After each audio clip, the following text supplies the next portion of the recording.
আজকের একক হলো এনভায়রনমেন্টাল সায়েন্স। চলো শুরু করা যাক। আজকের প্রথম প্রশ্ন, কেন পাহাড়ে টেনিস বল সমভূমির তুলনায় বেশি লাফায়? খুব সহজ প্রশ্ন, উত্তর একটাই। খুব সহজ প্রশ্ন, উত্তর কম অভিকর্ষ বলের জন্য।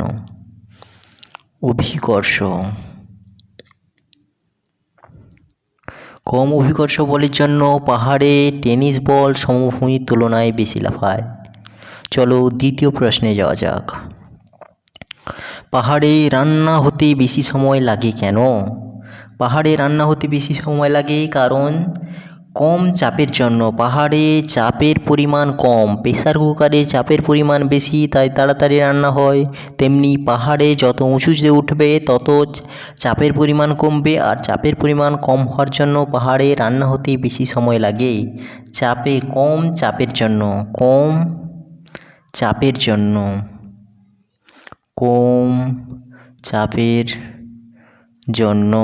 চাপের জন্য পাহাড়ে রান্না হতে বেশি সময় লাগে। চলো তৃতীয় প্রশ্নে যাওয়া যাক। যক্ষ্মা রোগের জীবাণুর নাম কি? যক্ষ্মা রোগের জীবাণুর নাম মাইকোব্যাকটেরিয়াম। যক্ষ্মা রোগের জীবাণুর নাম মাইকোব্যাকটেরিয়াম।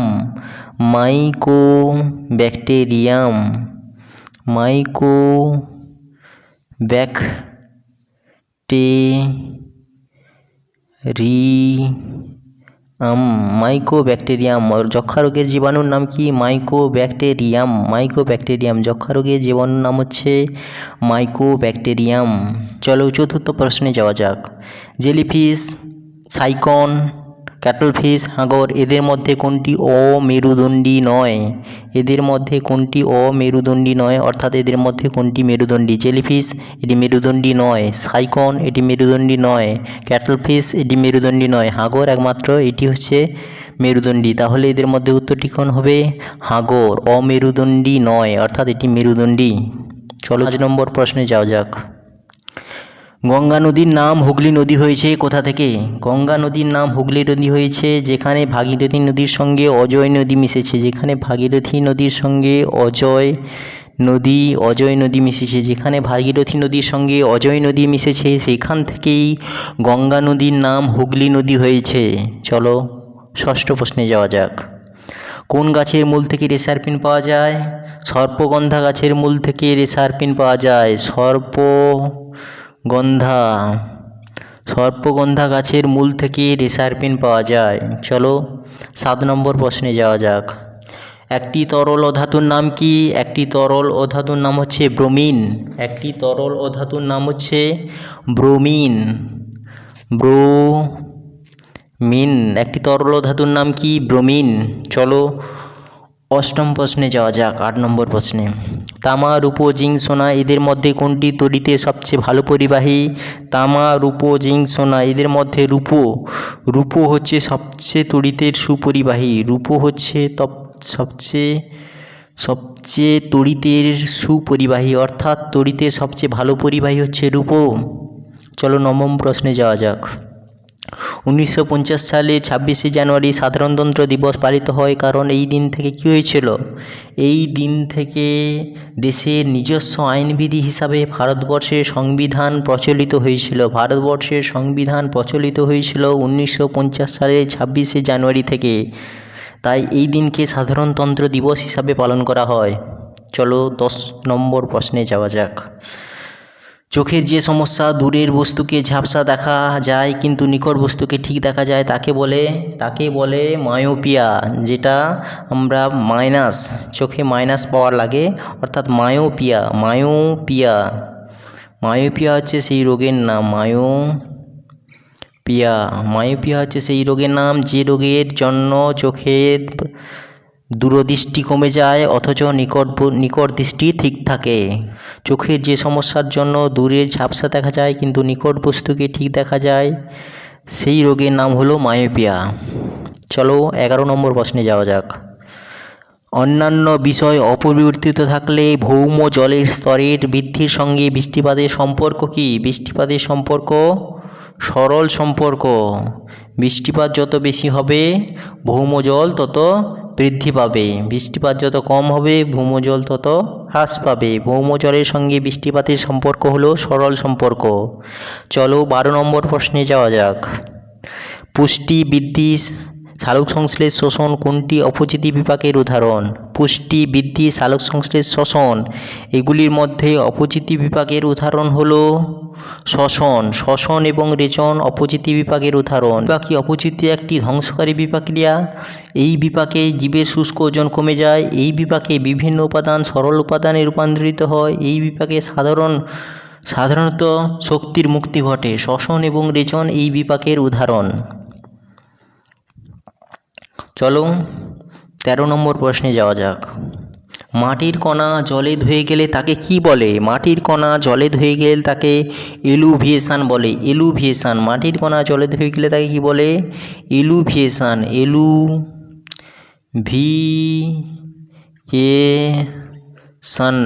এলুভিয়েশন বলে। মাটির কণা জলে ধুয়ে গেলে তাকে কি বলে? এলুভিয়েশন।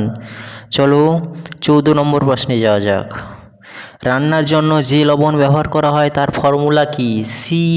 NaCl। রান্নার জন্য যে লবণ ব্যবহার করা হয় তার ফর্মুলা কি? তার ফর্মুলা হলো NaCl।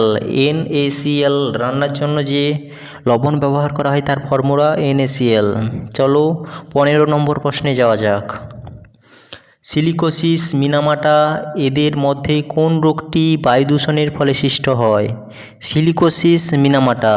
মিনামাটা পারদের জন্য, মৃত্তিকায় পারদ দূষণের জন্য মিনামাটা হয়। সিলিকোসিস একমাত্র বায়ু দূষণের জন্য সৃষ্টি হয়। সিলিকোসিস, এই দুটো রোগের মধ্যে সিলিকোসিস হচ্ছে বায়ু দূষণের ফলে সৃষ্ট রোগ। সিলিকোসিস হচ্ছে বায়ু দূষণের ফলে সৃষ্ট রোগের নাম হচ্ছে সিলিকোসিস। চলো 16 নম্বর প্রশ্নে যাওয়া যাক। আফসানা খাতুন 2009 সালে 14ই মে কেন তৎকালীন রাষ্ট্রপতির শুভেচ্ছা পেয়েছিলেন? আফসানা খাতুন নিজের বাল্যবিবাহ নিজেই রোধ করেছিলেন, তাই তিনি তৎকালীন রাষ্ট্রপতির শুভেচ্ছা পেয়েছিলেন। 2009 সালে 14ই মে আফসানা খাতুন রাষ্ট্রপতির কাছ থেকে শুভেচ্ছা পেয়েছিলেন, কারণ তিনি নিজের বাল্যবিবাহ নিজেই রোধ করেছিলেন। চলো 17 নম্বর প্রশ্নে যাওয়া যাক। ছায়াপথ প্রকৃতপক্ষে কী? ছায়াপথ প্রকৃতপক্ষে কী? ছায়াপথ হচ্ছে সৌরজগৎ এবং অন্যান্য নক্ষত্রের সমাহারকে নির্দেশ করে ছায়াপথ। সৌরজগৎ এবং অন্যান্য নক্ষত্রের সমাহারকে নির্দেশ করে ছায়াপথ। চলো 18 নম্বর প্রশ্নে যাওয়া যাক। মৃত্তিকার দূষণ নিয়ন্ত্রণ করতে কোন সার ব্যবহার করা উচিত? মৃত্তিকার দূষণ নিয়ন্ত্রণ করতে কম্পোস্ট ও জৈব সার ব্যবহার করা উচিত। কম্পোস্ট ও জৈব সার ব্যবহার করা উচিত। কম্পোস্ট ও জৈব সার ব্যবহার করা উচিত। চলো 19 নম্বর প্রশ্নে যাওয়া যাক। চন্দ্রকেতুগড়ের অস্তিত্ব গড়ে উঠেছিল কোথায়? চন্দ্রকেতুগড়ের অস্তিত্ব গড়ে উঠেছিল কোথায়?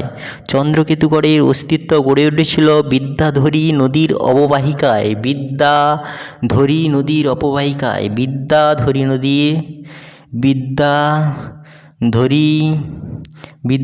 নদীর অববাহিকায় চন্দ্রকেতুগড়ের অস্তিত্ব গড়ে উঠেছিল।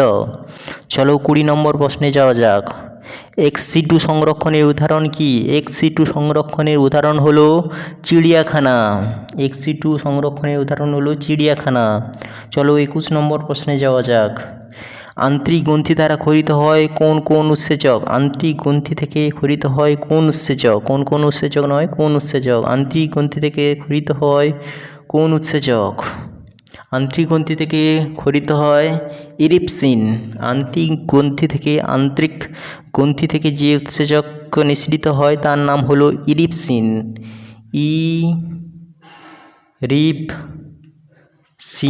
ইরিপসিন। আন্তরিক গ্রন্থি থেকে ক্ষরিত হয় যে উৎসেচক তার নাম হলো ইরিপসিন। চলো 22 নম্বর প্রশ্নে যাওয়া যাক। পৃথিবী থেকে চাঁদের দূরত্ব কত? পৃথিবী থেকে চাঁদের দূরত্ব প্রায় 4 লক্ষ কিলোমিটার। প্রায় 4 লক্ষ কিলোমিটার পৃথিবী থেকে চাঁদের দূরত্ব। চলো 23 নম্বর প্রশ্নে যাওয়া যাক। মিনামাটা রোগটি কিসের বিষক্রিয়া থেকে হয়? মিনামাটা রোগটি মাটিতে পারদের বিষক্রিয়া থেকে মিনামাটা রোগটি হয়। মাটিতে পারদের বিষক্রিয়া থেকে মিনামাটা রোগটি হয়। চলো 24 নম্বর প্রশ্নে যাওয়া যাক। ঘরের তাপমাত্রায় তরল থাকে কোন ধাতু? ঘরের তাপমাত্রায় তরল থাকে পারদ। পারদ ঘরের তাপমাত্রায় তরল থাকে। একটি তরল ধাতুর নাম কি? এই তরল অধাতু হচ্ছে ব্রোমিন। একটি তরল ধাতুর নাম কি? একটি তরল ধাতুর নাম হচ্ছে পারদ, যেটি ঘরের তাপমাত্রায় তরল থাকে। চলো 25 নম্বর প্রশ্নে যাওয়া যাক। সূর্যগ্রহণের জন্য চাঁদের ভূমিকা কি? সূর্যগ্রহণের জন্য চাঁদের ভূমিকা, পৃথিবী ও সূর্যের মাঝখানে চাঁদ থাকে। পৃথিবী ও সূর্যের মাঝখানে চাঁদ থাকে। চাঁদ সূর্য ও পৃথিবীর মাঝখানে থাকে, তাই সূর্যগ্রহণ হয়। চলো 26 নম্বর প্রশ্নে যাওয়া যাক। এসআই পদ্ধতিতে মোট একক হলো, এসআই পদ্ধতিতে 7টি মূল একক রয়েছে। এসআই পদ্ধতিতে 7টি মূল একক এবং 2টি সহায়ক একক রয়েছে। 7টি সহায়ক একক রয়েছে এবং 7টি মূল একক রয়েছে। চলো 27 নম্বর প্রশ্নে যাওয়া যাক। নখগুলো চামচ আকৃতির হয়ে গেলে সেটি কী রোগের লক্ষণ? নখগুলো যদি চামচ আকৃতির হয়ে যায় তাহলে সেটি যে রোগের লক্ষণ সেটি হলো অ্যানিমিয়া। অ্যানিমিয়া। নখগুলো চামচ আকৃতি হয়ে গেলে সেটি যে রোগের লক্ষণ তার নাম হলো অ্যানিমিয়া। অ্যানিমিয়া, তার নাম হলো অ্যানিমিয়া।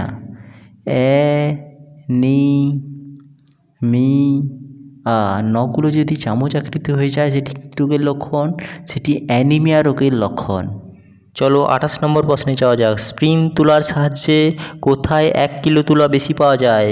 স্প্রিং তুলার সাহায্যে বিষুবরেখায় 1 কিলো তুলা বেশি পাওয়া যায়, কারণ সেখানে অভিকর্ষজ ত্বরণের মান খুব কম। অভিকর্ষজ ত্বরণের মান খুব কম বিষুবরেখায়, তাই স্প্রিং তুলার সাহায্যে 1 কিলো তুলা বেশি পাওয়া যায় বিষুবরেখায়। বিষুবরেখায়, বিষুবরেখায়।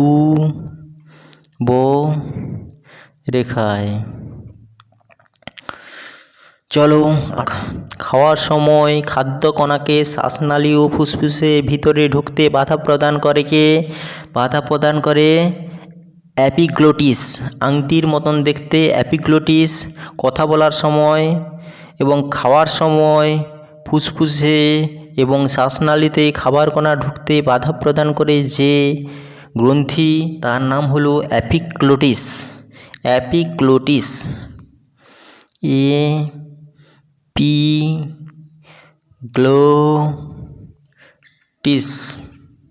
অ্যাপিগ্লটিস। চলো 30 নম্বর প্রশ্নে যাওয়া যাক। মেঘালয়ের খাসি জয়ন্তিকাদের একটি ভেষজ উদ্ভিদ বনভূমি রয়েছে কোথায়?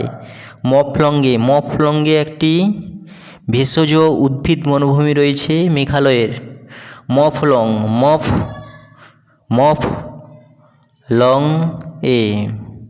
মফলংয়ে। আজ এই পর্যন্ত, পরের একক পরের দিন হবে।